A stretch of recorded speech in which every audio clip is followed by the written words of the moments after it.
Assalamualaikum warahmatullahi wabarakatuh. Selamat siang sahabat-sahabat semuanya. Pada siang hari ini alhamdulillah kita berkesempatan untuk mendampingi sahabat kita Fadilah Ilham dalam melaksanakan tugas UTS-nya, yang mana tugasnya itu adalah menjawab pertanyaan-pertanyaan yang akan saya kasih kepada beliau sebentar lagi. Mungkin tidak lama, mohon semuanya untuk bisa sama-sama menyimak. Selamat siang Fadil. Ya, selamat siang Kevin. Apa kabar?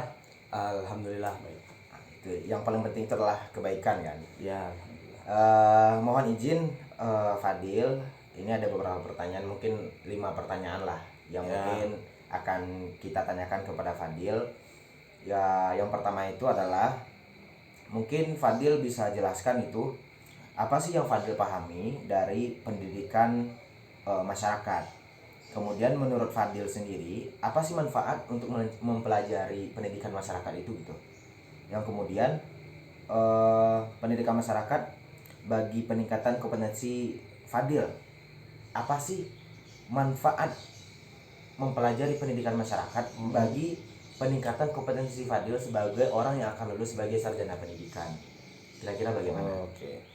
Baik, jadi dalam pandangan saya, pendidikan masyarakat itu sebenarnya merujuk pada upaya pendidikan yang ditujukan untuk memenuhi kebutuhan pendidikan. Nah, akan tetapi Kevin, ini sebenarnya ditujukan kepada masyarakat luas. Yang mana entah berlatar belakang seperti apa, yang jelas pendidikan itu harus dirasakan oleh mereka gitu.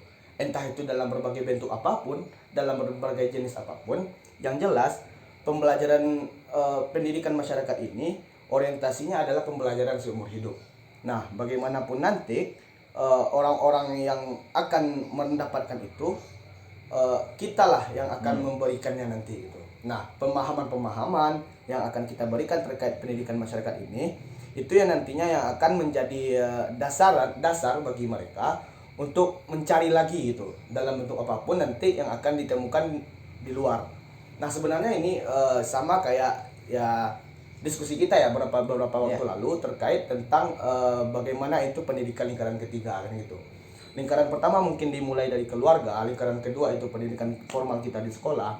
Nah, lingkaran ketiga inilah gawayannya untuk pendidikan masyarakat ini. Oke. Nah, sebagaimana maraknya sekarang komunitas-komunitas sosial, komunitas-komunitas yang fokus pada satu saja, misalnya yang aktif di lingkungan, kan banyak tuh sekarang pegiat-pegiat lingkungan yang tertarik akan isu-isu itu gitu. Ya.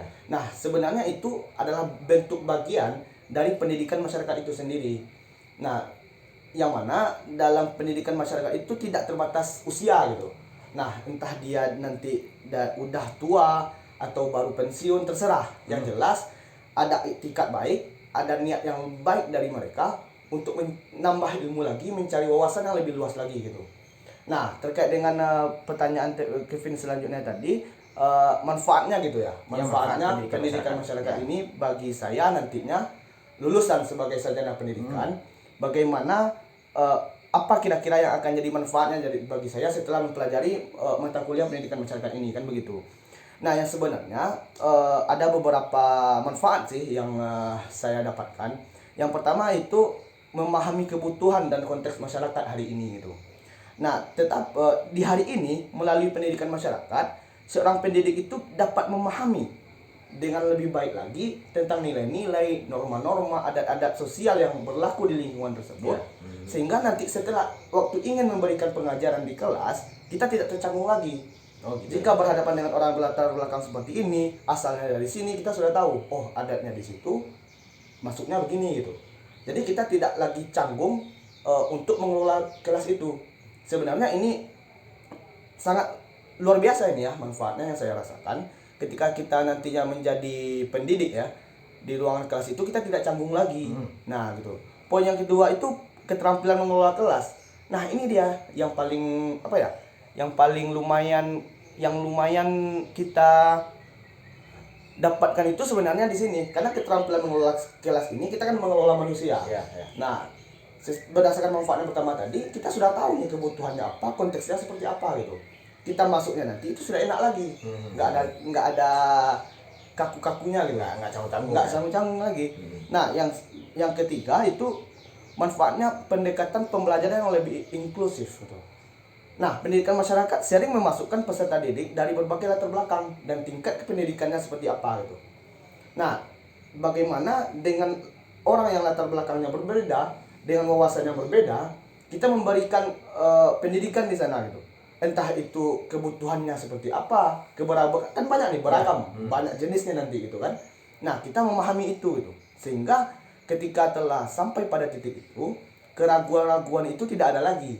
Jadi layaknya bagaimana kita bercerita sama teman-teman, sama keluarga, ya kan. Jadi sebenarnya pendidikan itu tidak seperti normal di kelas, ada guru yang belajar, ada siswanya, tidak seperti itu. Lebih tepatnya ya seperti diskusi lah gitu. Nah, selanjutnya pemberdayaan masyarakat. Ini nih yang jadi manfaat bagi kita. Pendidikan masyarakat dapat membantu seorang pendidik seperti saya ini memahami pentingnya pemberdayaan masyarakat. Kenapa masyarakat ini harus diberdayakan gitu? Mereka dapat memotivasi siswa untuk berpartisipasi aktif dalam pembelajaran di kelas. Misal, ketika masyarakat melihat siswa yang bolos gitu kan. Nah, nanti siswa melihat siswa yang merokok. Nah, masyarakat inilah nanti yang menegur, kalau ini kata-kata orang Minang ya, mangang sekolah, Ya. orang tuang payah mencari, bakok bolos-bolos, bakok merokok kan gitu. Nah, di sini nih peran aktif masyarakat dalam pendidikan kita gitu. Selanjutnya yang terakhir ini ya, untuk manfaat yang saya dapatkan itu kita bisa mengatasi masalah-masalah sosial gitu. Pendidikan masyarakat seringkali untuk mengatasi masalah sosial dan meningkatkan kualitas hidup masyarakat. Nah, memahami cara-cara pendidikan dapat digunakan untuk mengatasi masalah-masalah ini. Dapat membantu seorang pendidik menjadi agen perubahan dalam masyarakat. Nah, jadi agen perubahan itulah nantinya yang jadi role model lah kita di tengah-tengah masyarakat gitu. Ya, jadi ya mempelajari pendidikan masyarakat itu dapat membantu saya ini seorang pendidik menjadi lebih terampil dalam berinteraksi dengan masyarakat setempat. Entah itu saya ditempatkan mengajar di mana nantinya gitu kan. Nah, mungkin dalam pertanyaan Kevin yang pertama tadi itulah sekilas pemahaman yang saya dapatkan gitu. Berarti memang kalau kita telusuri lagi banyak hal yang manfaat yang bisa Fadil dapatkan melalui pendidikan masyarakat ini untuk terjun nanti di masyarakat ya. Iya. Memang bagus sebagai orang yang bakal lulus sebagai sarjana pendidikan, ini memang sangat menunjang sekali untuk karir pendidikan Fadil ke depannya. Kalau boleh tahu kira-kira menurut Fadil, ini pertanyaan berikutnya nih ya. Iya. Karakteristik pendidikan masyarakat itu apa sih gitu? Oh gitu. Nah, jadi pendidikan masyarakat ya memiliki beberapa karakteristik itu. Yang membedakannya dari pendidikan formal di lembaga pendidikan seperti ya, resmi seperti sekolah. Karakteristik itu ya yang pertama orientasi pada pembelajaran seumur hidup. Kalau kita gimana ya mengatakannya? Kalau di sekolah misalnya SD ya pembatasannya 6 tahun gitu. Oh ya. Ya kan? Di SMP 3 tahun, di SMA 3 tahun, kuliah ya 4 tahunan lah atau lebih sedikit gitu kan. Nah, kalau dalam pendidikan masyarakat ini waktu belajar itu ya seumur hidup. Yang membuat kita berhenti belajar itu ya cuma mati aja gitu. Udah nggak bisa nafas, udah nggak ada lagi. Udah habis itu pendidikannya. Nah, makanya bagaimana itu mengedepankan konsep pembelajaran seumur hidup ini, itulah yang akan jadi acuan bagi kita yang bergerak pada pendidikan masyarakat itu sendiri gitu. Nah, yang berikutnya karakteristik yang kedua itu inklusi dan keberagaman. Nah, ini nih yang paling menarik. Pendidikan masyarakat biasanya lebih inklusif dan menerima beragam peserta gitu. Entah latar belakang seperti apa, entah asalnya dari mana, kita nggak tahu gitu kan. Nah, cuma sebagai contoh ya dalam poin ini, dalam sebuah program pendidikan itu masyarakat lebih bisa memilah gitu. Entah dia ingin pembelajarannya tentang pendidikan, mungkin dia bisa kita konsen pada literasi misal. Kalau dia pertanian misalnya semacam penyuluhan-penyuluhan, ya kan, bagaimana perkembangan kemajuan teknologi terkait pertanian yang ada. Itu kan bisa dipelajari oleh masyarakat. Nah, nanti ada penyuluh lah di situ.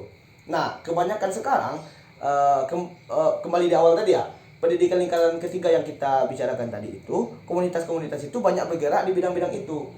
Jadi yang di sini tuh poinnya, pendidikan masyarakat inilah sebenarnya yang jadi rujukan bagi mereka untuk bergerak gitu dari komunitas-komunitas tadi gitu. Nah, yang berikutnya partisipasi aktif peserta. Nah, itu wajib apa ya? Diharapkan berpartisipasi aktif itu supaya tidak sia-sia gitu. Sehingga yang dicapai itu dapat. Nah, ya yang terakhir mungkin ya keterlibatan komunitas dan relevansi dengan kehidupan sehari-hari itu bisa kita lihat lah.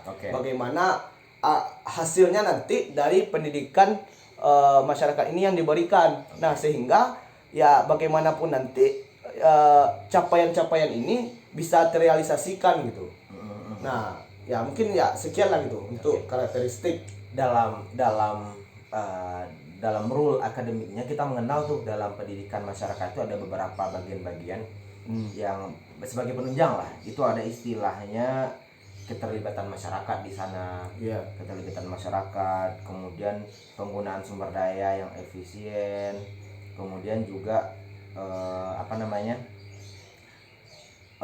pembelajaran seumur hidup. Ada 3 poin kan? 3 poin. Pembelajaran seumur hidup, penggunaan sumber daya yang efisien, kemudian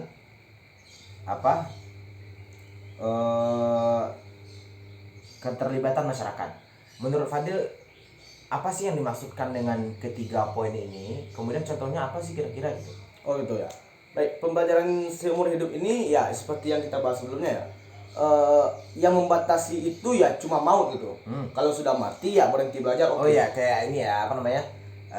Thalibul ilmi minal mahdi ilal lahdi ya. Tutullah ilmu itu sampai ke liang lahat. Nah, dia sampai lahat aja nih yang memisahkan buat kita belajar gitu. Sebagai contoh itu ya saya lah nanti. Jika ya seandainya ya alhamdulillah ya nanti jika ditakdirkan sebagai tenaga pendidik, saya sebagai guru sudah pensiun, ternyata selama ini saya punya bakat nih. Saya punya minat misalnya pada bidang seni. Saya rajin kalau pintar, agak pandai lah sedikit melukis gitu. Nah, karena saya sudah pensiun, saya punya waktu luang, saya ikut ini kelas-kelas online-nya misalnya atau belajar dari YouTube dari mana ya. Untuk akses pembelajaran sekarang sudah terbuka lah. Saya bisa belajar sendiri. Nah, itu pun juga termasuk dalam pembelajaran seumur hidup. Meskipun saya sudah pensiun gitu. Nah, yang kedua itu keterlibatan dalam masyarakat. Nah, keterlibatan dalam masyarakat, pendidikan masyarakat adalah proses melibatkan warga dan komunitas setempat dalam perencanaan. Entah itu dia akan merencanakan apa gitu kan.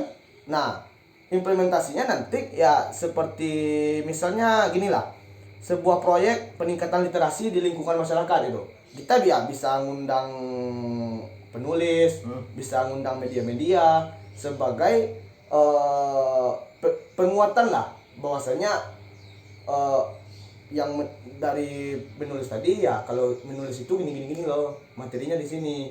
Nah, banyak sekarang itu komunitas-komunitas yang hadir itu dia sudah rinci, sudah jelas itu. Tidak ada pembauran lagi ya kayak kita bicarakan tadi. Misalnya komunitas lingkungan ya dia fokus pada isu lingkungan saja. Tidak ada hal lain yang dibahas di situ. Ya nanti ya dalam apapun kita nanti bergerak ya masyarakat ini dilibatkan itu. Karena tadi pembicaraannya kita pendidikan masyarakat gitu. Nah, yang terakhir tadi dari pertanyaan Kevin, apa tadi Kevin? Yang terakhir, oh ini ya, SDM. Ya, penggunaan sumber daya itu bagaimana masyarakat yang ada dengan latar belakang yang mereka miliki, dengan keterbatasan wawasan yang mereka punya, itu bisa lebih efektif dan lebih efisien lagi. Misalnya begini, pemanfaatan fasilitas komunitas yang sudah ada. Misal seperti perpustakaan kota, seperti perpustakaan kota, pusat komunikasi, kan banyak ragam itu, banyak macam itu sumber daya yang dimiliki kan. Nah, jadi siapapun yang ingin belajar, berapapun usianya, ini fasilitas sudah ada nih, disediakan pemerintah untuk menunjang yang tadi, yang keterbatasan ekonomi, yang akhirnya tidak bisa kuliah, ya kan? Nah, dia bisa memanfaatkan fasilitas yang ada. Nah, mungkin ya itulah untuk poin itu. Ini penjelasannya menarik dan bagus sekali itu. bagaimana kita memaksimalkan masyarakat untuk pendidikan masyarakat itu sendiri. Ya. Dalam dunia pendidikan kita itu mengenal tuh ada pendidikan formal Ya. dan ada pendidikan informal. Hmm. Kira-kira dua jenis pendidikan ini apa sih manfaat atau kontribusi yang diberikan dalam pendidikan nasional gitu? Oh, perannya lah itu. Peran kedua pendidikan ini dalam konteks pendidikan nasional. Oke. Kira-kira itu bagaimana menurut Fadil? Oh, kalau yang ini ya, kalau yang pendidikan non formal itu dia ada beberapa nih karakteristiknya. Nah, yang pertama kalau yang non formal untuk struktur dan jam pembelajarannya itu lebih fleksibel. Dia lebih terbuka lah gitu, lebih menyesuaikan. Yang kedua biasanya ditujukan untuk kelompok usia tua, usia lanjut. Nah, jadi yang mana usia lanjut yang tidak mengenyam pendidikan formal tadi lah. Nah, wadahnya mereka di sini. Nah, yang ketiga biasanya memiliki tujuan tertentu. Nah, misalnya seperti meningkatkan kualitas pertanian yang bagaimana. Nah, jadi nanti di yang pendidikan non formal ini yang hadir di situ ya mereka memberikan itu. Ketika masyarakat ingin membutuhkan penyuluhan pertanian, ya komunitas menyiapkan dan menyediakan itu gitu. Ya. Nah, dan karakteristik yang keempat tidak selalu mengarah pada sertifikat atau gelar formal. Jadi yang pendidikannya ini real sebatas ilmu, tidak ada gelar yang diharapkan. Nah, gitulah kira-kira. Nah, tetapi yang poin selanjutnya peran pendidikan non formal dalam pendidikan nasional gitu ya. Yang mungkin dalam pendidikan perannya itu yang pertama membantu memenuhi kebutuhan pendidikan masyarakat lah. Membantu pemenuhan kebutuhan pendidikan masyarakat yang tadi juga yang tidak bisa, yang punya keterbatasan untuk mengenyam pendidikan formal diefektifkan di pendidikan non formal ini gitu. Nah, yang kedua menyediakan akses pendidikan bagi kelompok-kelompok yang marginal, anak jalanan. Nah, ini kan udah mulai diberdayakan ya sekarang oleh NGO atau ya dinas sosial lah atau organisasi-organisasi yang bergerak di bidang ya benar. Nah, kayak ini berarti ya kayak organisasi pelajar gitu. Ya kayak PII, HMI, ya yang organisasi jenis lah. Ya. Dia sudah mulai mengarah ke sana gitu. Ya bahkan sudah lama sih kayaknya. Ya. Nah, yang ketiga itu mendukung pendidikan seumur hidup ini bagaimana memberikan pemahaman bahwasanya kalau selagi hidup itu masih punya waktu itu untuk belajar gitu. Enggak ada kata telat. Enggak ada ya, seperti yang kita sama-sama pahami di dalam Minang, alam itu sebagai guru kita gitu. Alam tak kambang jadi guru. Alam tak kambang jadi guru. Nah, bagaimana memberikan pemahaman itu? Karena kebanyakan sekarang orang-orang ketika sudah berbicara pendidikan itu yang mereka pahami ya jenjang-jenjang pendidikan formal tadi saja. Tidak bisa out of the box lah gitu. Out of the box. Ya, out of the box lah gitu. Bagaimana pemahaman ini bisa diberikan ya melalui komunitas-komunitas tadi gitu. Yang kedua tadi ada pendidikan non formal dan pendidikan informal. Dia ada dua ya. Ya. Kalau yang pendidikan informal ini juga mempunyai karakteristik. Yang pertama itu terjadi dalam situasi sehari-hari. Ya, di luar lingkungan sekolah lah, di luar pendidikan formal gitu. Nah, yang kedua, pembelajaran seringkali tidak terstruktur. Misalnya hari ini ada kegiatan, besok tidak gitu. Nah, tetapi pendidikan ini juga tidak memiliki kurikulum resmi. Ya, kondisi menyesuaikan lah gitu. Materi menyesuaikan dengan kebutuhan masyarakat gitu. Nah, karakteristik yang ketiga, tidak ada pengukuran formal. Ya, seperti pendidikan, seperti adanya sertifikat setelahnya, adanya ujian tulis kayak kita di sekolah gitu kan, tidak ada.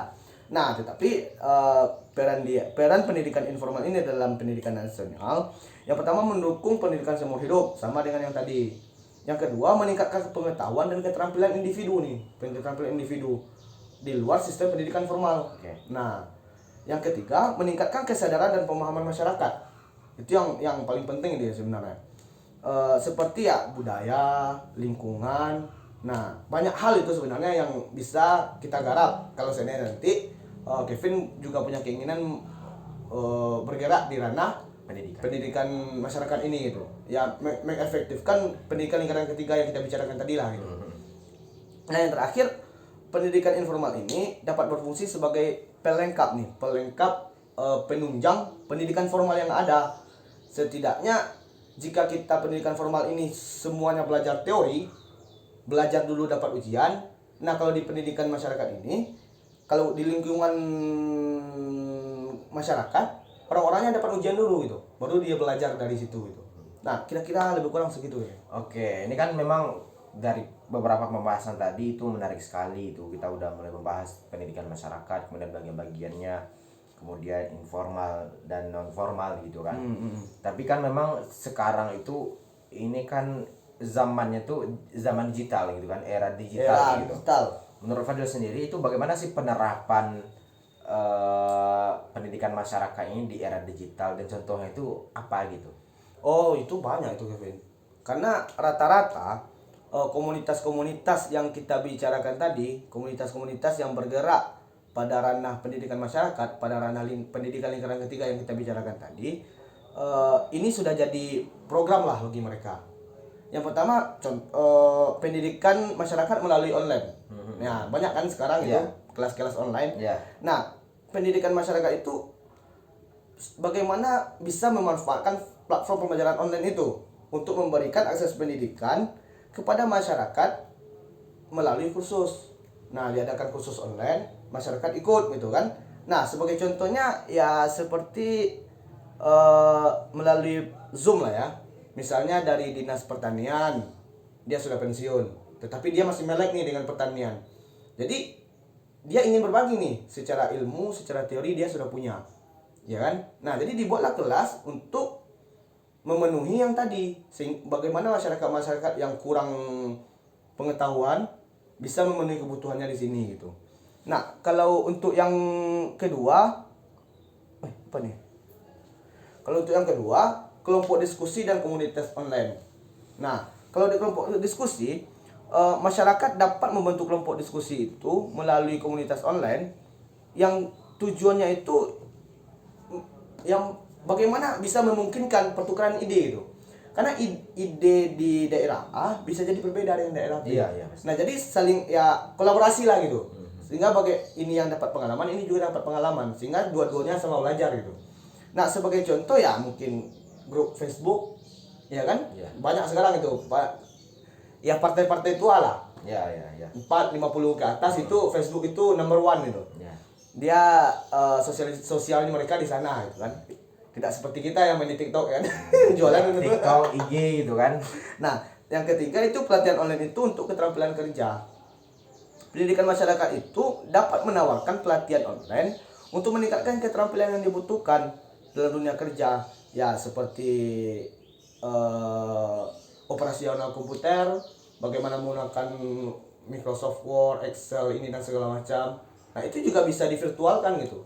Pembelajarannya itu tidak harus ke warnet ya, kayak kita masa-masa SMP dulu lah. Tidak harus ke warnet untuk mempelajari hal yang demikian itu. Nah, yang keempat, kampanye pendidikan online. Nah, kampanye pendidikan online ini sebenarnya ya sudah banyak dilakukan oleh komunitas-komunitas tadi. Ya, dia sudah menyuarakan hal yang seperti itu. Nah, sekarang bagaimana era teknologi ini dapat memanfaatkan bagaimana masyarakat pada era yang melek teknologi hari ini bisa menyesuaikan itu gitu. Sehingga percepatan itu bisa dirasakan. Nah, sekian itu Kevin. Ya, banyak sekali berarti di era digital ini pendidikan masyarakat itu lebih lebih fleksibel berarti ya. Nggak harus kaku seperti dulu di bangku. Apalagi sekarang dengan kemajuan yang pesat itu di bidang teknologi lah. Ya, masyarakat bisa menyesuaikan asal ada kuota, bisa dipelajari gitu. Karena dunia udah berubah jadi dua gitu kan. Iya, benar. Dunia nyata ya. Dunia nyata, dunia maya gitu. Itu menarik sekali apalagi yang berhubungan dengan era digital ini. Influencer itu kan banyak tuh yang memang secara tidak sadar mereka mempraktikkan pendidikan masyarakat. Iya. Mulai dari mereka ceramah, ngasih argumen dan lain sebagainya halnya. Mungkin nanti Fadil juga bisa tuh niru yang kayak gitu tuh. Bisa. Menjelaskan kan. Karena memang kalau seandainya kita bertemu langsung itu kan nggak banyak tuh yang bisa kita jangkau gitu kan. Nggak banyak kepala itu yang bisa mendengar. Paling 2, 3, 5 orang lah. Kalau lewat internet itu kan banyak tuh. Bisa diakses oleh siapapun gitu kan. itu mau bagus tuh sebagai calon sarjana pendidikan nanti Fadil juga bisa menyuarakan ide-ide ini Ya, lewat semoga lah. platform internet lah gitu ya, platform sosial lah gitu. Mungkin terima kasih Fadil, 5 pertanyaan itu yang kita tanyakan di sini itu tidak lain memang membantu Fadil juga kan. Ya, terima kasih ya Kevin ya. Ya, sama-sama Fadil. Mungkin terima kasih teman-teman semua. Ini diskusi ini menarik sekali. Silakan nanti kita sama-sama kembali meningkatkan literasi kita terkait bagaimana sih pendidikan masyarakat ini, karena memang kata Nelson Mandela itu adalah senjata paling ampuh untuk merubah dunia itu adalah pendidikan. Ini PR kita bersama, jangan sampai abai. Ketika kita menyuarakan generasi emas 2045 dan sebagai halnya itu tidak lepas dari bagaimana peran pendidikan di sana dan juga bagaimana peran pendidikan kepada masyarakat di sana. Ya. Terima kasih teman-teman semuanya. Di sini saya selaku moderator lah ya, orang bertanya lah gitu ya. Mohon izin, mohon maaf kalau sekiranya ada kata-kata yang salah. Kami sudahi. Billahi taufiq wal hidayah. Assalamualaikum warahmatullahi wabarakatuh. Waalaikumsalam warahmatullahi wabarakatuh.